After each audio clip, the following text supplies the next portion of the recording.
Guys, ibang klase din tong binta ni Kuya na tinapay, guys. Ano, panoorin natin, guys. Ayan, yan.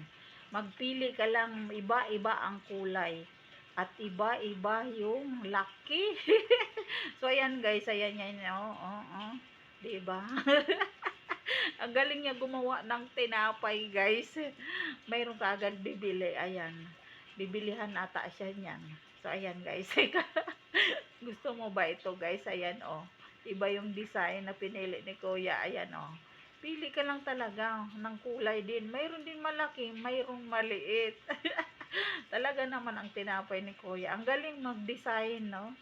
Ng kanilang tinapay. Dito kasi sa atin, iba talaga yung design. Pari-pariho lang talaga yung design ng ating tinapay. Sa kanila talagang iba-iba yung design. So, ayan guys, may bumili na. Ayan. O, diba guys, napalunok na lang ako. Ayan, bumili.